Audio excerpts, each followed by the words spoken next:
Hi everybody, my name is Marie Rama and I am so excited to be here at the Brambleberry studio to show you how to use Brambleberry's new hair mask base. A little about me, I have been creating my own hair care and more since 2011.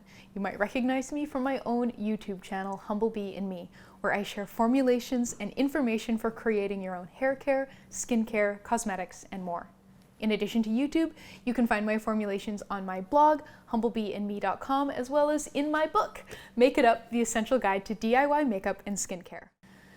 For the past few months, I've been working with the Brambleberry team to create a new hair mask base. Our goal was to create a luxurious, creamy hair mask base that works for a variety of hair types and is super easy to further customize based on personal preferences. Together, we went through several formulations and I am super proud of the final product.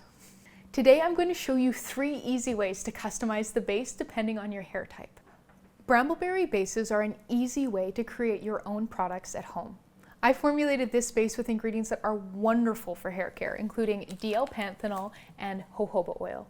I love using jojoba oil in hair care formulations because it leaves hair feeling incredibly silky and works well for a variety of hair types. The Brambleberry hair mask base is ready to use as it is, or it can be customized with additives, fragrance, and color. To do so, the general process looks like this. Step 1 is optionally heating the base to about 140 degrees Fahrenheit or 60 degrees Celsius. This will make the base thinner and easier to blend in additional ingredients, and if you're using something like shea butter, that will need to be melted in order to incorporate it. You can do this over a double boiler or in the microwave. Just take care not to overheat it or this can damage the preservative. Up next, whisk in or stick blend in your additional ingredients, and then lastly, pour into containers and allow to cool. It's as easy as that. The hair mask base already contains a preservative and is formulated to accept up to 5% of additional oils, extracts, or fragrances by weight, including small amounts of silicones like cyclomethicone. Water-based products like aloe vera liquid or hydrosols do not need additional emulsifiers, but they will thin the base and still need to be stick blended or thoroughly whisked in. Now, let's start customizing this base for your hair type. First up, let's talk about dry hair.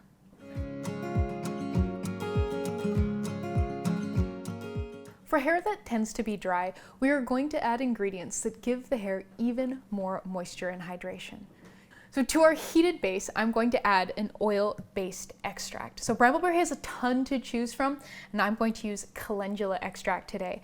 So I'm going to add 3% of this, and then we're also going to add 0.5% of fragrance. So to begin, I'm going to weigh out the mask.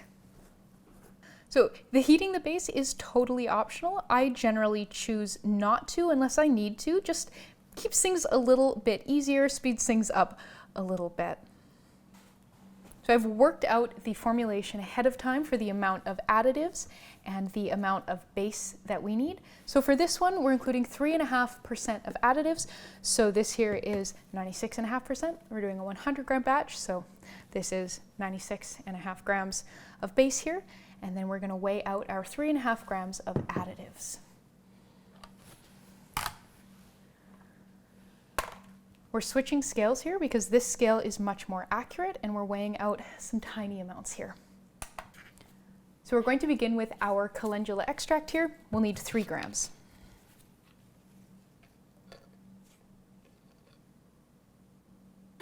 Up next, we're going to add our fragrance. This is Apple Sage, my current Brambleberry fragrance love affair. And we'll need 0.5 gram of this.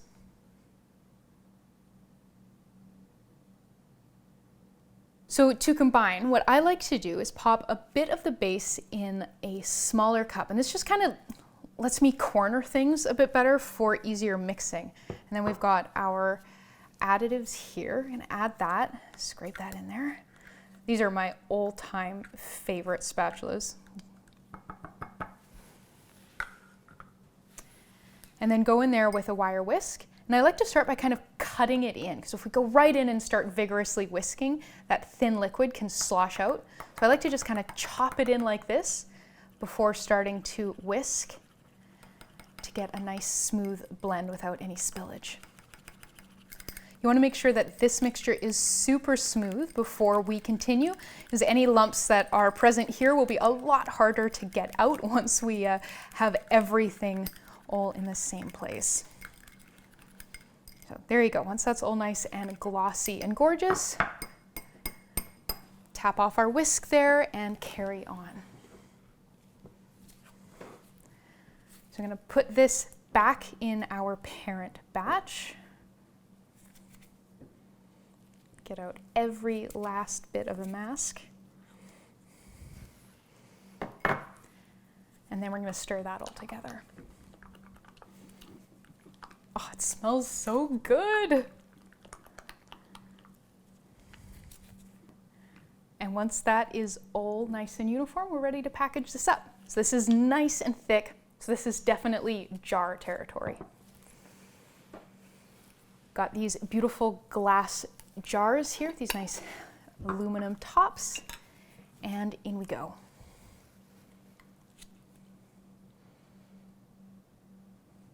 Because this is a glass jar, I wouldn't store this in a shower. This would be something that you would want to be applying before you got in the shower, because glass plus showers is a bad combo. Now, if you do choose to put this in a plastic jar, you could absolutely store it in the shower and use it as an in-shower mask.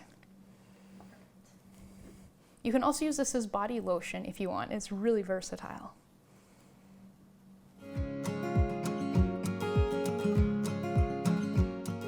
For hair that tends to get weighed down by oils, I'm going to work to add more water-based ingredients. And so in this case, we're going to use a water-based extract instead of an oil-based one. So it's important that oily hair still gets moisture in the form of water, but it doesn't need as much oil-based stuff as dry hair does. I'm also going to incorporate a product called cocamidopropyl betaine for this one, so don't be scared by the name. It is a gentle surfactant derived from coconut oil that helps improve rinse out. And that means that your hair won't be weighed down by the hair mask after it's used. And then of course, a bit of fragrance oil. So let's get started. We're going to need 95% of mask base for this one, which is 95 grams for our 100 gram batch.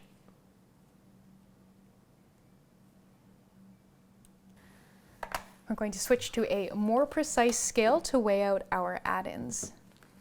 So we'll begin with the cocamidopropyl betaine. This here is the ingredient that improves rinse out. We're using 2% or 2 grams. The inclusion of this surfactant in the hair mask formulation helps ensure it rinses out really well. So if you have hair that's easily weighed down or it starts to look dirty easily, this will really help counter that. Up next, 2.5 grams of water-soluble oat extract. And Brambleberry has lots of gorgeous water-soluble extracts, so you have tons of options to choose from. And then lastly, 0.5 gram or 0.5% of our fragrance oil. I cannot get enough of the smell of that fragrance.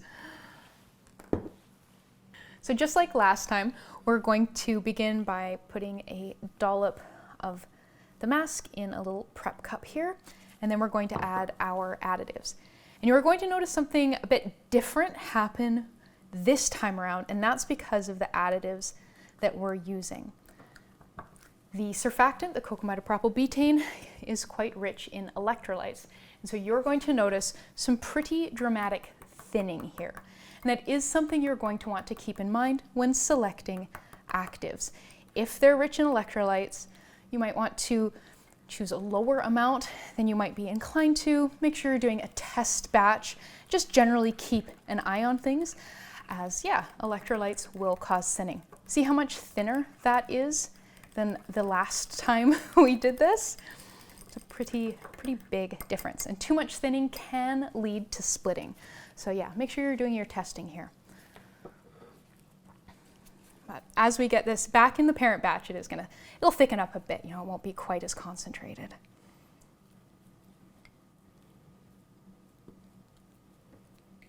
So even though this looks thinner, it's just as rich as the thicker version, of course. We haven't taken any oil out, but you could potentially use this to your advantage. With this thinner formulation, This could work in a pump top or a squeeze bottle better than perhaps a jar. So, you can make it a feature rather than a flaw. We'll package this one up in a jar that matches the last one we used.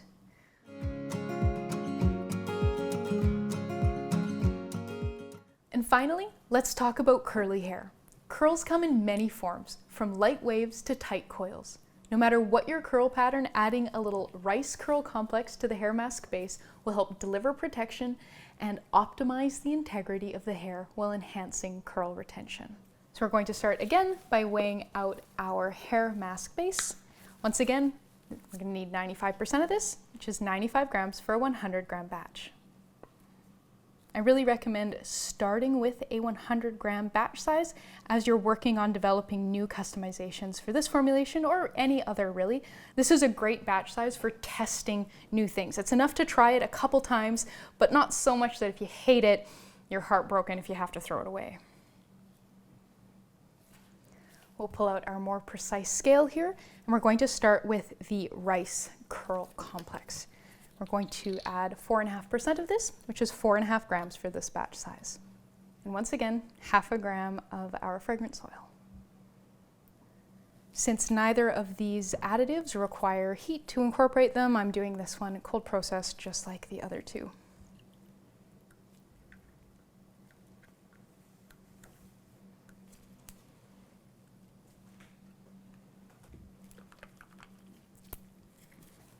Get that one in its jar as well.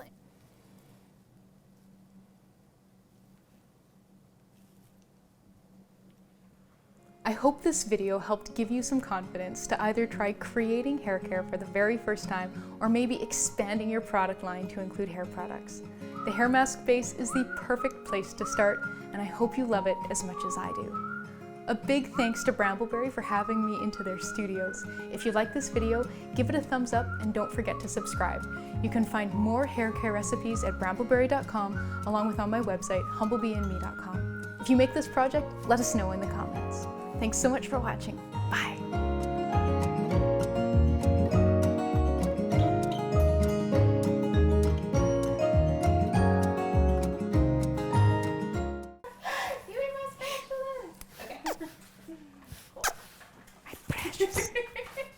Your handwriting is so pretty. Thanks. It looks like a font.